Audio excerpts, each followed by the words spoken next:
All right, let's get right into it. When you think about global espionage, spies, secret missions, Argentina probably isn't the first name that pops into your head, right? But what if I told you there's this entire hidden history? We're talking covert ops, secret wars, and clandestine campaigns that go back more than 200 years. Well, today, we're going to pull back that curtain and take a look at Argentina's secret wars. And this quote, man, it really gets to the heart of a huge misconception. The common narrative, right? It paints Argentina as this kind of passive nation, always being pushed around by outside forces, almost like a victim of history. But the material we're digging into today says, nope, that picture is totally wrong. It suggests there's been a much more active, much more assertive nation operating in the shadows this whole time. Yeah, and this slide just lays it all out. Plain and simple. It's a stark contrast, isn't it? On one side, you have the myth, this idea of a passive victim, and on the other, the reality, an active intelligence operator. The whole story we're exploring is how Argentina has consistently and secretly played this second role, shaping its own destiny way, way outside of the public view. So what this really unveils is this crucial dual identity. Think about it. Argentina hasn't just been a player in the spy game, it's also been the game board. It's been a fiercely contested battlefield for these global shadow wars. So it's a nation that has been both the operator executing its own secret plans and at the same time a target for others. And let's be super clear here. We're not talking about a few random isolated incidents. This isn't a blip on the historical radar. We are looking at a consistent 200-year history of using the classic tools of the spy world, espionage, deception, infiltration, all to assert its own national sovereignty and power. So, to really get a handle on this, you have to go back, way back, to the very beginning. We're talking about the nation's founding and one of its absolute legends, General José de San Martín. Now, everyone knows about the crossing of the Andes, right?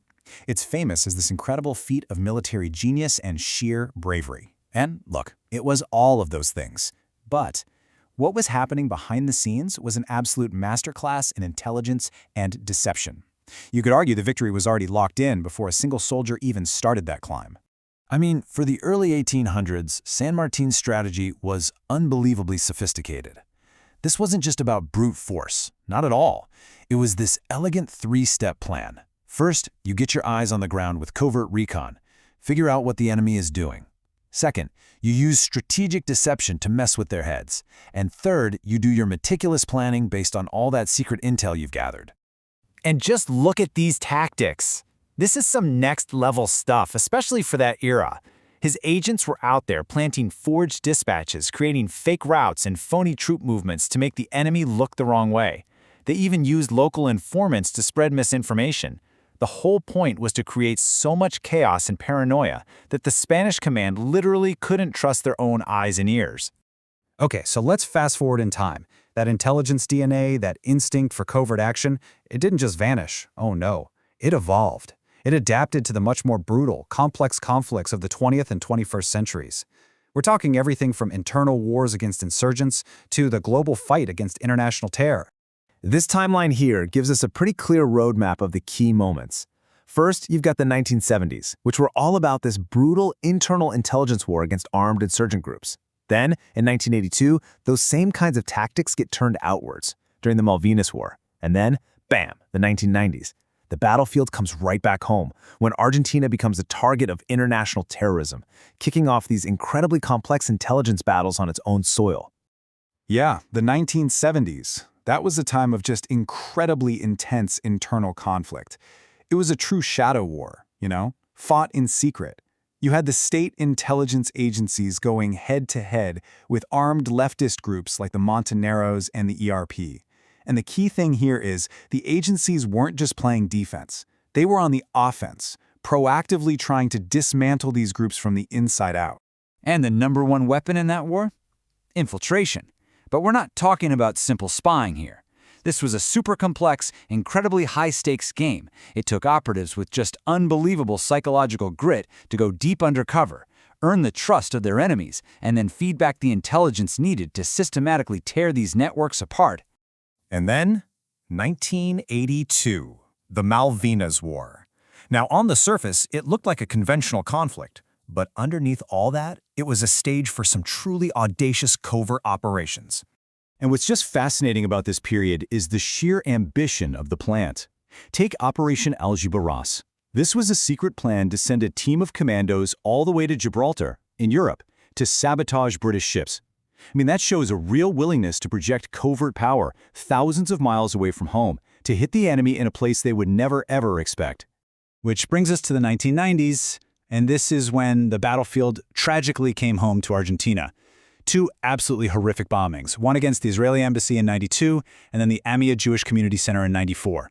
Suddenly, Argentina becomes a target, a focal point for international terrorism. And the aftermath, well, it kicked off decades of tangled intelligence battles, with investigators like the late Alberto Nisman trying to navigate this incredibly dangerous maze of international espionage and alleged government cover-ups.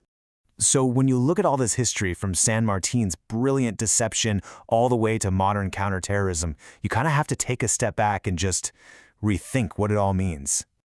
I mean, what does this hidden history, this story fought almost entirely in secret, truly tell us about how a nation exercises power, how it defines its own sovereignty? It's pretty clear it's not just about what happens in government buildings or on public battlefields.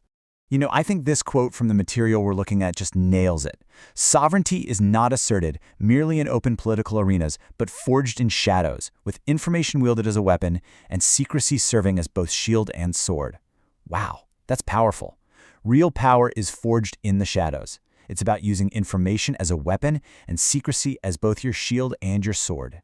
So the big takeaway here is this.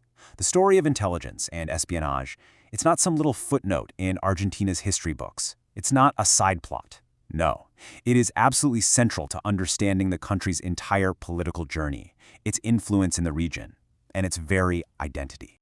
And that just leaves us with one final big question to chew on.